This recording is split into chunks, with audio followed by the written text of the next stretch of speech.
There are many churches that are accepting of the LGBTQ 2S+ community, but the Catholic Church, not exactly known for being progressive on this issue. Homosexuality in the Catholic Church has historically been complex and contentious, but our guests today are hoping that will change. I grew up in the church. It was a big part of my life for a long, long time, and for me to sort of abandon that is something that I'm just not willing to do. I mean, like any institution, it goes through, a bit of an evolution, and I think the church is evolving as well, and I want to be a part of that evolution with them, thinking that as a gay Catholic, I can maybe have a role in others, seeing that we're as faithful Catholics as anyone else. It's just that we have our life is just slightly different. Today on Blue Sky, we'll hear from a Regina man who was married to a woman and raised a family, all while teaching at a Catholic high school. We'll also hear about how his life changed when he came out as gay and went on to marry a man he met at a Catholic educators conference. We also have guests in studio who are both Catholic and gay, who are here to share their spiritual journeys. If you've navigated a complicated relationship between religion and gender or sexual identity, email us bluesky@cbc.ca. I do have two guests with me in our Regina studio today. Michael Fallman is an ordained priest for the I don't even know what that is. A priest for the Archdiocese of Regina. He served in Regina parishes from 1985 until 2003. That's when he came out to his friends and family as gay. And he has been on an interesting faith journey since then. Michael, welcome to Blue Sky. Thank you for having me. Pete McNaughton was called to ministry and spent years attempting to reconcile his sexuality with his priestly vocation rather than enter the Roman Catholic Church. He searched for alternative faith practices and found the Franciscan order. He's now a reverend with the Order of Franciscans of the Annunciation. He is also a pastor with Our Lady of Guadalupe Worship Center, which meets weekly in Regina and explores liturgy through a queer perspective. Pete, welcome to Blue Sky. Thank you very much. Okay, off the top of the show, we heard from Erwin Ottenbright. He is a retired Catholic high school teacher, and he grew up in a time where being gay was something many Catholics felt they had to hide. I want to play a little bit of an excerpt from our most recent This is Saskatchewan podcast. It came out today, where I sat down with Erwin and his husband, David. I mean, obviously, you grew up, went on to be a Catholic high school teacher, Catholic man. What did you know about what it meant to be gay? I think a lot of it was just stereotyped images of being gay, of being overly feminine, that sort of thing. And obviously just this attraction, right, to somebody of the same sex, right? That it was taboo, obviously, being a Catholic, it was something that was not accepted. It was, to quote some people, it was an abomination, right? So then, of course, the more you hear that, the more you repress that.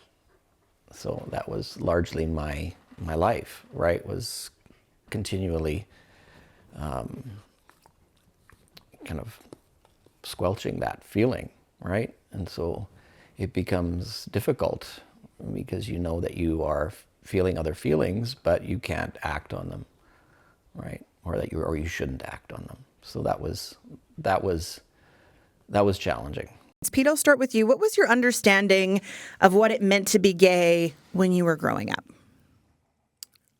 Well, I mean, to make it plain, Grant Devine equated it to the same choice as robbing a bank.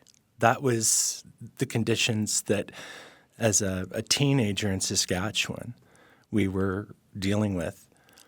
And so there's this almost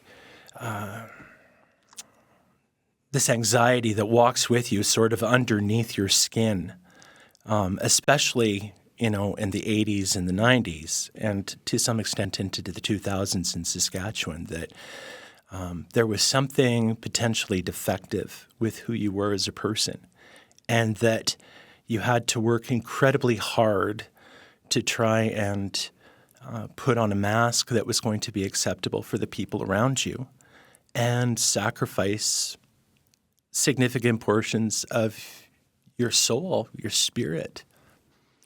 When did you know?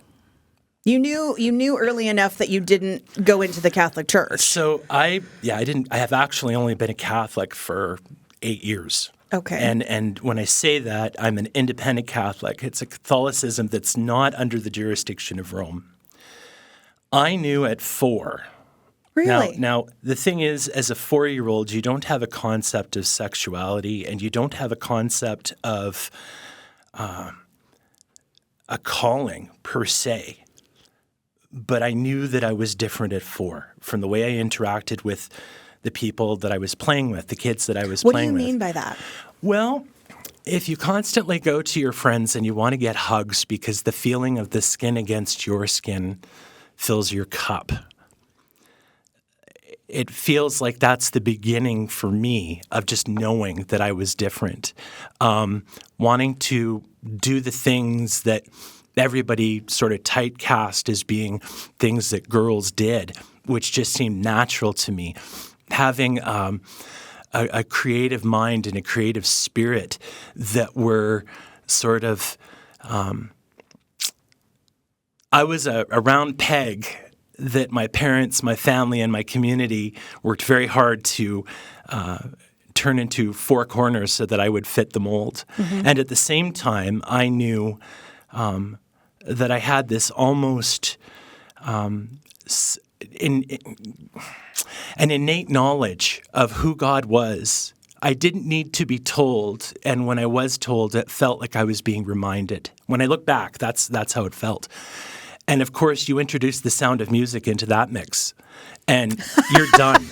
You're done, right? Can you recite that movie from start to finish for me? I don't actually want you to. I'm just curious if you could. Potentially, yes. So, did your knowing you were different and your call to be in ministry, did they happen around the same time? Absolutely.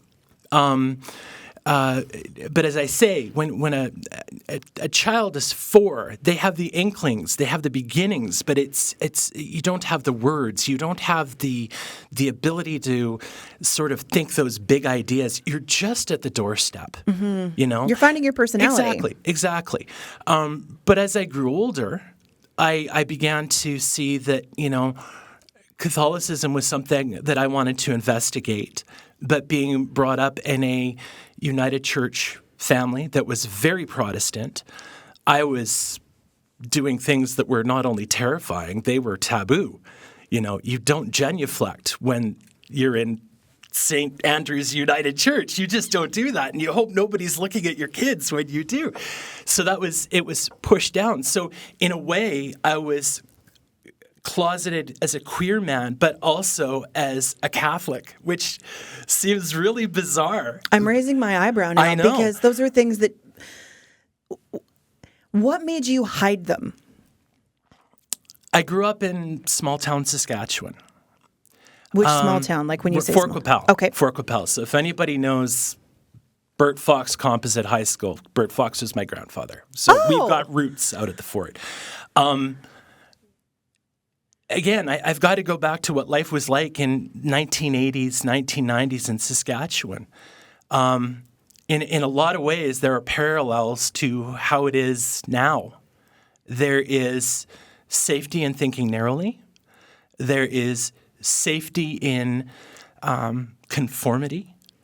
But there's also an incredible amount of personal destruction that happens. That's the cost of that conformity. And so I didn't know anything different. And I think rather than accept those parts of myself, I just worked really hard to try and suppress them, even though everybody on the playground knew I was gay before I did. So when did you actually have the words for it? So it would have been grade 9, grade 10. So 1983, 1984, because that's when I started hearing the bullies using different words and explaining what they meant, and I clued in. And it made it even harder to want to tap into that part of myself. It was dark. There were a lot of years that I was suicidal. There were a lot of years that I was dealing with a beast of mental health that, again, I didn't have the concepts or the words to fully understand. It was just, and so what I did is I ran away from that calling and tried to find religious or spiritual expressions that were going to be open and accepting, because to me at the time, Christianity was just a closed door, no matter where I went. So I wandered and explored different experiences of spiritual expression until one day I realized I needed to come home. And coming home for me meant that I had to accept the teachings of the Catholic Church, which were that we are only to have disinterested friendships with people, that we are not to openly express our sexuality, that we are basically, I practiced outside of attending a church because I felt that was the safest expression of Catholicism for me. When did you talk about this journey you were on? Did you have anyone that you could talk about this with? It sounds very lonely. It was very lonely. And I think that loneliness is something that is very common for queer men, queer people. It is part and parcel of what we experience culturally as queer people. The doors didn't start opening up until I found people who were like-minded. And I initially connected with an independent Catholic priest in upstate New York who said he couldn't help me. But you had to go all the way to New York to find someone? I mean, we had email at that point, right? But he directed me to a man in Toronto who is currently my bishop, but at the time in '89 was the chaplain at Campion College. He was a Jesuit struggling with his own issues. And when he wrote about how people needed to be more accepting of queer people at a time where you couldn't and shouldn't do that, his superior came down on him pretty hard, and he decided it was time for him to leave the church. So Bob Janine, he directed me to Roger Larod in Toronto.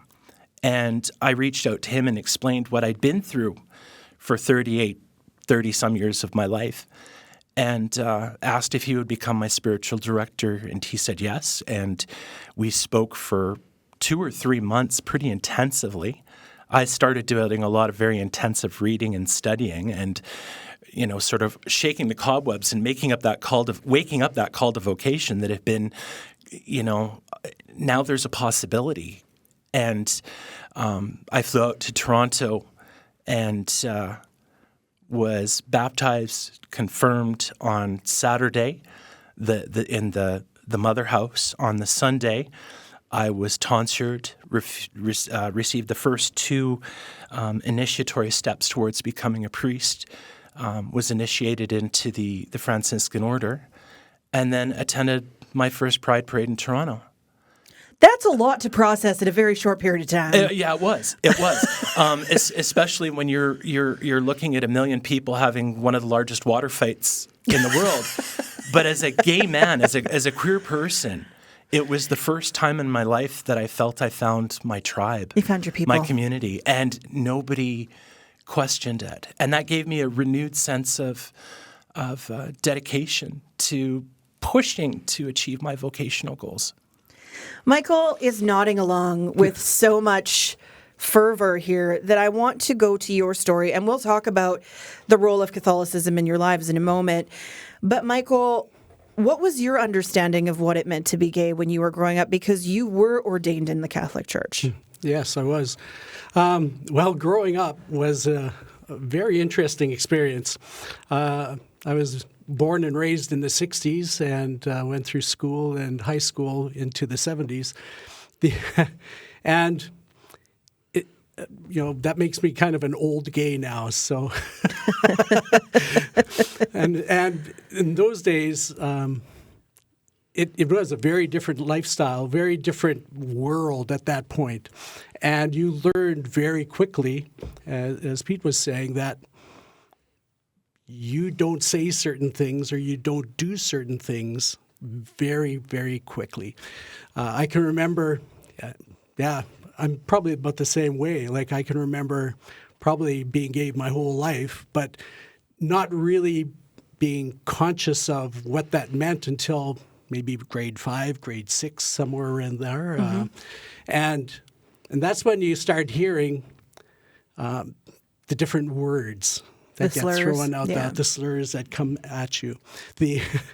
And you don't even know what they're really meaning, but they were just used on the school grounds or used on the street, like calling, I don't know if you can say it, but calling a person fag or homo or pussy or the things that sissy. kids, I don't even know if the kids know what they were saying then either, right? In the way we do today. That's true.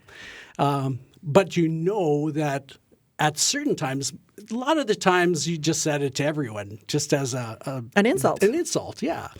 But as you grew up or if it became more personal, you couldn't help but feel hurt by those words. And so those always got kind of tucked inside. And I remember, especially like going into grade 5, grade 6, and the girls are starting to mature a little faster than the boys, and your friends are going, oh, look at her. Oh, she's really cute. And, talking about body parts starting to develop. And and I'm going, well, I don't really care about that stuff. Exactly.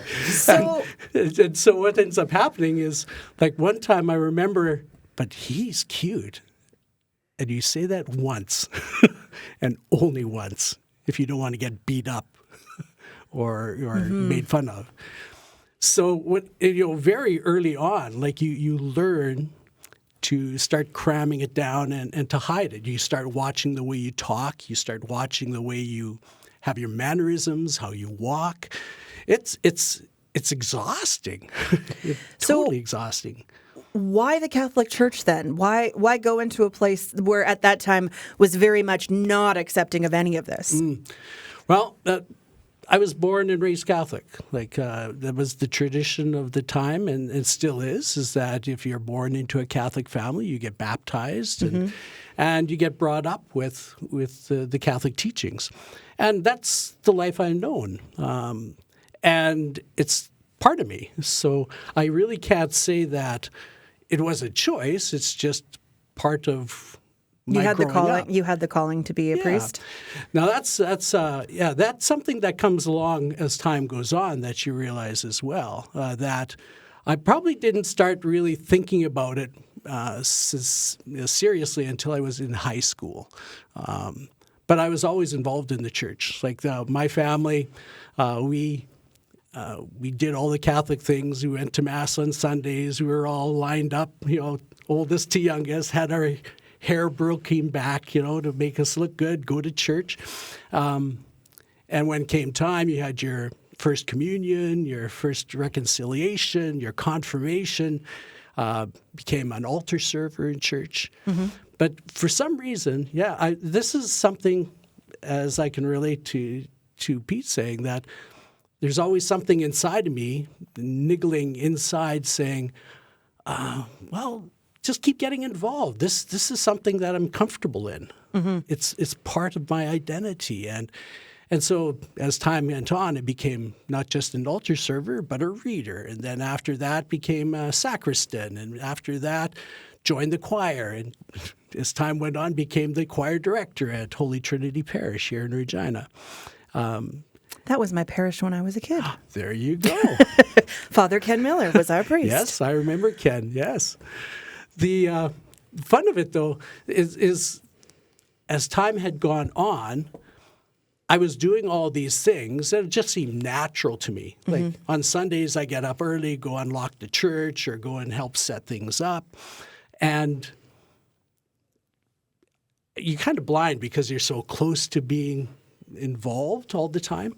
And what happened was different people started pointing things out, like parishioners would come up and say, you're really good at this stuff. Have you ever thought of being a priest? I said, whoa, no, never. No, I haven't thought about that. I was looking at architecture. I was going into high school. Or other people just throwing out these kinds of comments. And Father Jim, who's Bishop Jim now, Bishop Jim Weisgerber, came up to me and also asked that question. Well, have you ever thought of being a priest? You're always involved here. You're always taking part in things.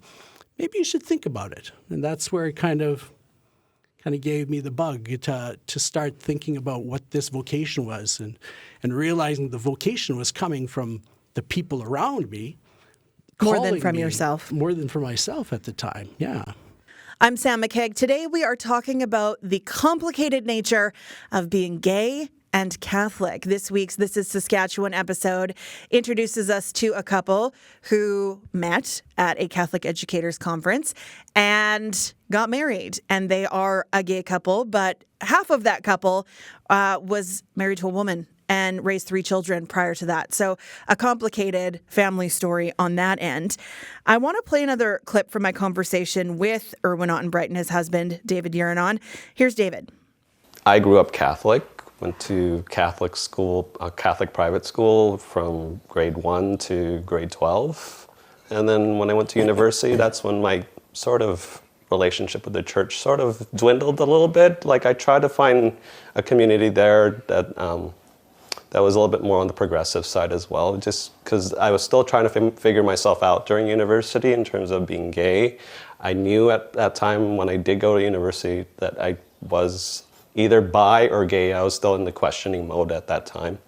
I really didn't fully accept that I was gay till after university, I'd say, or maybe towards the end of university. So yeah, and then I came back to Los Angeles, and then coming from a Filipino family and raised Catholic, like you were just kind of pressured and guilted into going to church, and that's what my mom was always pressuring me to go to. So that's why I went after university, going back to the church, but then I just really wasn't feeling, I don't know, the vibe. I didn't get anything from going to church other than just pleasing my parents. So then I just decided, when I finally moved out on my own, that's when I just stopped going to church. And then I found St. Monica's, and I thought I had to check it out and see what it's all about. And then it sort of restarted my faith and my affiliation with the church. And I'm glad it did, because otherwise I don't think we would have met in that capacity. So, Are you still Catholic? I would say yes, I'm still Catholic. Just, well, as they say, like once you're baptized, you're always Catholic, right? Until it's you that decides to renounce your faith and either switch to a different religion or just become a non-religious, whatever. But yeah, I'd still do. I think the Catholic Church, there are good parts to it, and that's what I hold on to as well, the messaging of it, the love and inclusiveness that's supposed to be happening in the church. I think that's what I liked about St. Monica's, was they were all about all are welcome, and that inclusivity, you just felt it every time you went to church. And so I wish that more churches were like that, because otherwise I would probably be more involved in the church here, but since I came to Regina, I haven't really necessarily found a parish like that. I was going to ask you too about that. Being gay and Catholic in California is very different than being gay and Catholic in Saskatchewan. For sure. What is the biggest difference? Is it a community situation? Well, I can speak to that. I remember the very first Mass that I went to. The Monsignor, lovely man, his opening remarks were always, whether you be coming from a situation of divorce, whether you're gay, bi, transgender, lesbian, know that you are welcome here. And you don't hear that here. My mouth was like wide open. I'd never heard that ever in any church. So it was, I had found my place, I thought. That was Erwin Ottenbreit and David Uranon talking about their experience with the Catholic Church. Both of them still say they are Catholic and they have no intentions of leaving the Catholic Church, though they do not typically attend Catholic churches. We know some parishes are more welcoming than others, some denominations of Christianity more open than others. Michael, you left the church. You didn't leave the church. No. You stopped practicing in 2003. No, not necessarily. Okay, explain how it went. Okay.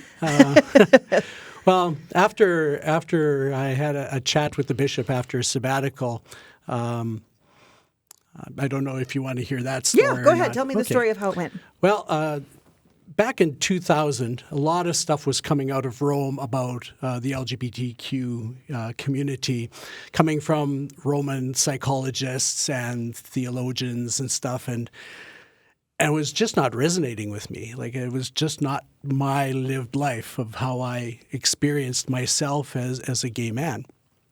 And it was starting to rip me up. A lot of time, about this time, I like this would have been going into my 40s. Before that, I was starting to get really crazy. Like I couldn't function properly. Well, I shouldn't say couldn't function properly, but it was very difficult because you end up living two lives. Like you're like a split personality of trying to be one thing for the public and then trying to be honest to yourself, and it just rips your heart and soul apart. And where it came down to is coming to the 2000s, after I started talking to my family and a few friends who then knew who I was. I went to the bishop, who also knew that I was gay. We had chatted about my having a sabbatical time that was coming to me to do some prayer and thinking and praying and reflecting on where I am in life and where do I stand on all this stuff coming out of Rome. I went for a 30-day Ignatian retreat, which is mostly a silent retreat down in Ontario. I could never. I'm an introvert. I loved it. It was awesome. And I spent the time on retreat praying and thinking about where I've come from, how I've integrated a lot of this stuff into my life. I've had to do a lot of thinking and praying and studying, like studying church teachings, dogma, the different aspects from psychology, and trying to learn who I am and what's part of me. And I came back from the sabbatical, and as part of the tradition, I had to kind of address this to the bishop. So we sat down and we talked, and I said three things. Number one, I still feel called to be priest. That is my vocation in life. I still felt called to be priest. But number two, I do struggle a lot with celibacy. That it's not necessarily part and parcel of priesthood. It only came halfway through the life of the church due to different circumstances. But if I'm allowed to remain a priest in ministry, then I'm willing to continue struggling with that. The third thing that I said, though, was this is not negotiable. If something comes out of Rome that I have to pronounce or say from the lectern about gays and lesbians that I do not agree with, I will not. And how was that received? Well, the bishop said, I went in there knowing what the reaction was going to be. The bishop thought about it and said to me, well, Michael, if you can't toe the party line, I can't put you in a parish. And I knew that was going to come. So basically, we came to the mutual understanding that I was not going to be in ministry anymore, in active ministry. And so since 2003, I've been, I guess, technically on leave of absence. So how did your life change when you were, I don't want to say free from practicing, but you were able to not struggle with those three things? It's always going to be some struggle somewhere along the line because you're still dealing with people along the way. Oh, of course. And going to church and stuff like that. But it has been a lot easier because of the fact that you're not having to exhaust yourself continually living this double You're life. one heart now. Yes, exactly. So it makes it a lot easier just being me and not having to censor my language or watch what I say and do, what kind of people are around and what I say. It becomes a lot easier integrating all different aspects of Michael into the person you see in front of you. You talked about telling your friends and family first. Yeah. How? I mean, you were a priest. I was still in ministry at that time. Okay, my question for you is: was anyone surprised? Yes, a few. Were they? Yeah. We just talked about how Pete said that some people knew he was gay before he did. So I'm curious if you had that experience when you told your friends and family. Yeah. Most of my friends didn't realize that. In fact, it was like a slapstick comedy when I told one of my friends I went through high school and cadets with, like, I'm gay. No, you aren't. Yes, I am. No, you aren't. Yes, I am. So They argued with you. yeah, it was quite funny. But for the most part, most of the family that took it very well. I can relate a couple of other stories. Like one was, I came home from cadets one night with my brother. I was able to drive at that time. I just turned 16. So he came home, and my dad's waiting for us at the back door of our house, and I can hear my mom crying in the living room, going, "Oh, something's gone on." And my dad points to my brother and says, "Okay, time for you to brush your teeth. Get ready for bed. I want to see you downstairs in your room." Ooh, okay. So we go downstairs to my room. He closes the door, and he says, "Your mother's a bit upset." I said, "Yeah, I can hear that. What's going on? Somebody die?" Little to know it was going to be me. No. Dad said, "Well, your mother decided tonight to change over the summer cottons to the winter flannel sheets." Oh, God, no. And you knew what that meant. I knew what that meant. What did that mean for people who do not surmise what I have surmised? My dad, with one hand, took my mattress and lifted it up, and there laid out on the box spring was a few magazines. What did you do? I just collapsed. No, I looked at them, looked at my dad, and I was kind of thinking to myself, "Dad, just don't hit me in the face. It's not much of a face, but I want to keep it." But at that moment, my dad said, "I don't know why you have these. I don't know if it's a passing thing or you're, passing interest or experimenting, but you have until morning to get them out of the house." The next day, it was as if nothing happened. Did you ever talk about it ever again? Not until my 30s. And how did that come up? Well, this is that time, like I was saying, things are just kind of starting to rip apart in me, and I had to start dealing with things. And that's when I started talking to a lot of friends and my brothers and their families and stuff like that. And I come home, it was just before Easter one year.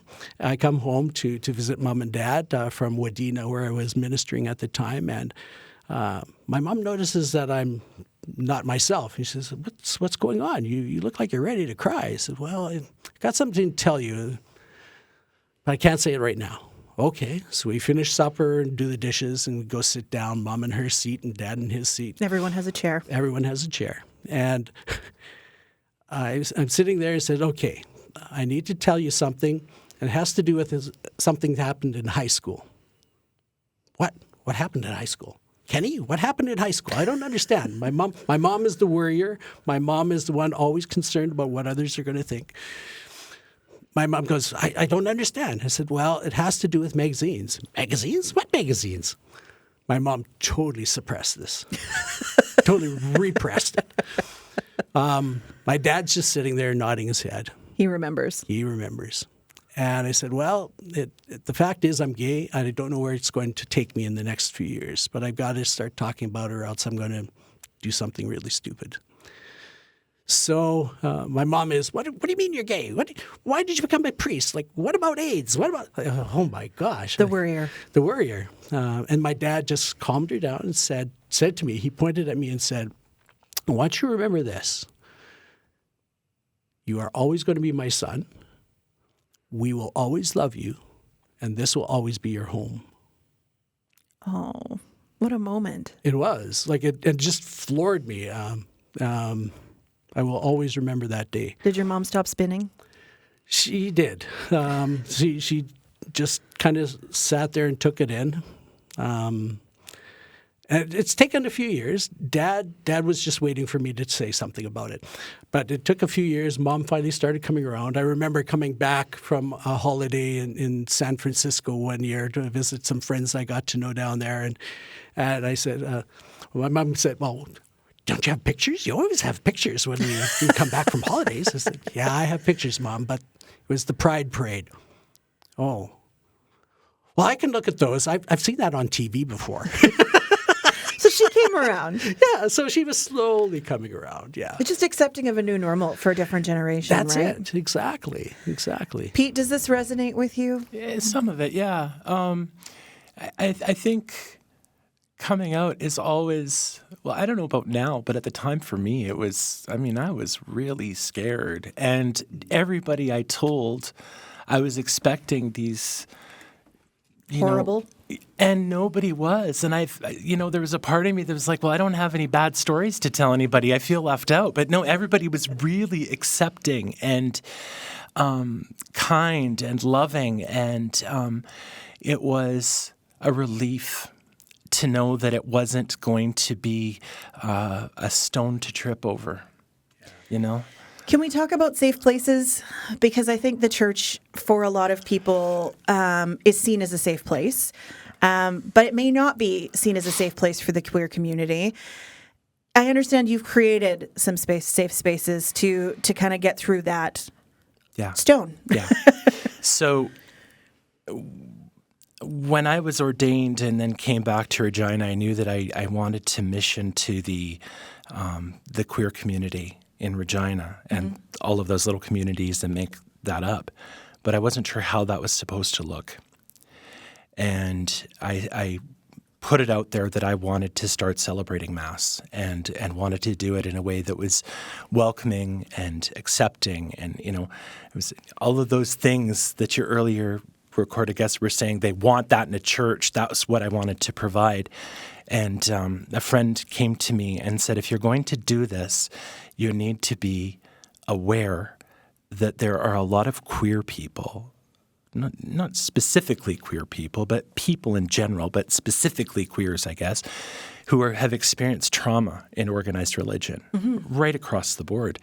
And that if you are going to create a space for these people, you need to do so in a way that holds honor for that trauma. So that was how Our Lady of Guadalupe Worship Community was founded. A church here in Regina has very graciously given us a chapel to use, Lakeview United. Shout out to them. And every Sunday we celebrate Mass virtually, online, and in person. And it's a safe space. If typically before Mass starts, the doors are locked. So, once you're there and you're celebrating Mass, you're safe. People are asked to maintain anonymity, because not everybody who is queer wants to be open about being religious, because that can be a whole different kind of discrimination and a whole new ball of wax of trauma. So what we've done is we have, the way we describe it is we've queered the liturgy. And the What does that mean? It means that you take back the things that may have been used to traumatize you, like the words fag, and you own them as a method of empowering yourself. So what we did and what we do is we go back to the old Tridentine liturgy, the liturgy before Vatican II. And so we started celebrating that in Latin. So think bells, smells, all of those old things. But English? We eventually brought it into English because what we were finding is that there are moments where people are having difficulty connecting, and that can be a pebble in the road in terms of their trauma. There are still days that we say the Mass in Latin, and there will usually be like the high feast days, but there's always booklets around so you know what's happening. The other thing that we do is rather than having the altar servers provide the responses, the congregation provides the response so that you are actively becoming part of the liturgical process in a way that's a little more tactile than just sitting and watching. And We don't discriminate. In my formation as a priest, we respect that the Eucharist is reserved for people that are not in a state of sin. However, I let people decide if that's them or not. I view the Eucharist, the precious body and blood are medicines. And as I think Pope Francis said, you don't deny the Eucharist to people who are thirsting and hungering for the presence of Christ. And so people can come and just watch. So who's coming? Who comes to your services? Surprisingly, a lot of trans people are coming. We have trans people, non-binary people. We've got people who are questioning, people who are supportive of the queer community, whose family may be queer. We've got old gays. We've got young gays. Why did you look right at Michael when you said that? Because I relate. I'm an old Once gay. you turn 30, you become an old gay. It's just part of the That's the agenda. cutoff? That's the cutoff, unfortunately. How rude. Well, we're working on changing that too, Michael. Hey, I'm trying. Yeah. So we're open to anybody, and it's broadening to recognize the fact that there are people without putting a scope of A label. that have experienced trauma, and so we need to welcome those people as well, which flows into the mission of the Eucharistic Catholic Church, which is to provide sacraments and consolation and a home for people that may have been involved in Roman Catholic or other faith communities that felt exiled or not fully accepted. I'm wondering, Michael, do you still attend church? I do. Do you attend a traditional Roman Catholic church, or and what is that like for you now? It still gives me solace. Like I'm a person of hope. Like after Pope Francis, like he didn't change much doctrinally in the church, but I think he was starting to give a change of attitude. Mm-hmm.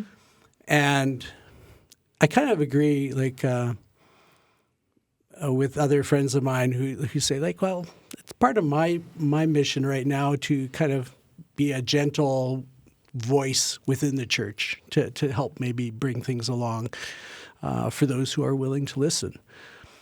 So going to Mass with Mom and Dad, like I go with them quite often to Mass at Trinity Manor. I don't have a particular parish I go to.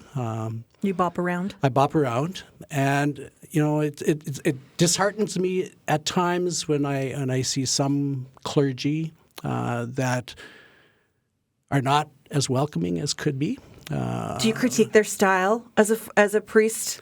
Do you think I would have done this way? Always, I think you always do that. Like, certainly not my style, but what goes on is that, and I think since I've been out of ministry, I've very much come to understand a lot of Catholics, and that, like, I just don't go to church anymore because this. I don't get anything out of it. I don't get anything out of it, depending on how the clergy are, or how they preach, or the way the service is. I can understand that because I've gone through a few liturgies that you're just sitting there going like, well, that did not nourish me whatsoever. It feels like that. And you're, like you said, critiquing it kind of on the inside going like, oh, come on, you can do much better than that.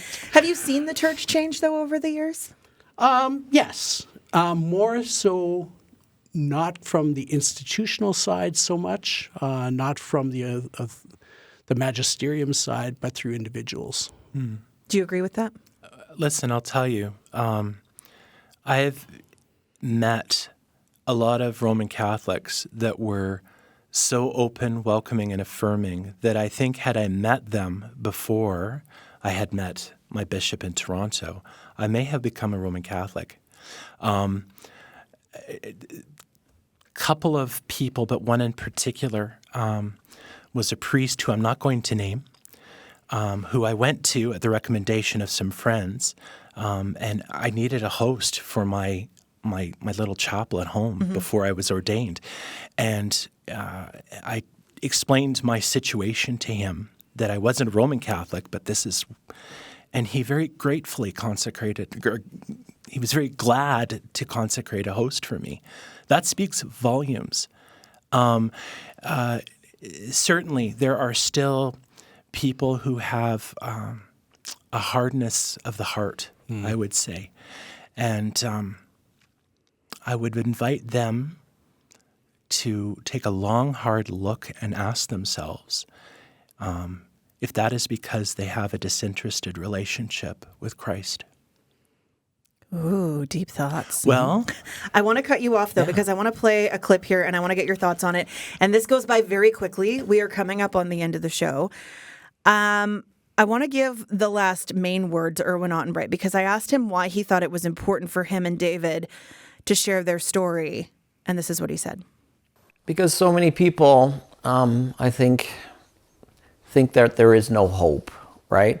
For example, the woman that we had do our marriage ceremony, we picked her because she was gay friendly, and she confided in us of her son who wanted to be in a relationship, and for whatever reason that didn't occur, and was constantly tormented by his feelings of being gay, and ended his life.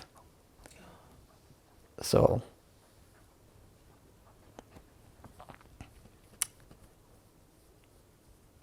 that was, that was, I guess, something that I hope other people can learn, is that there's hope, there's life past, you're coming out, and there are going to be people who accept you and love you, and then you've got to learn to love yourself too. Thoughts, feelings? it's not like that anymore. At least in Regina and in other communities around the world where we hold space. I've got a place for you. I've got your back if you want the sacraments. If you want to practice a form of Catholicism that accepts who you are, I've got you. And I think conventionally in the Roman Church as well, we're starting to see people there that have got your back as well. I am going to leave it there because I don't know that we can leave it in any other better place. Thank you both for being so open and sharing your story. I hope that you'll take a chance and go listen to Erwin's entire story on the podcast. And I say that to the listeners as well. It's complicated being a human being in the world today.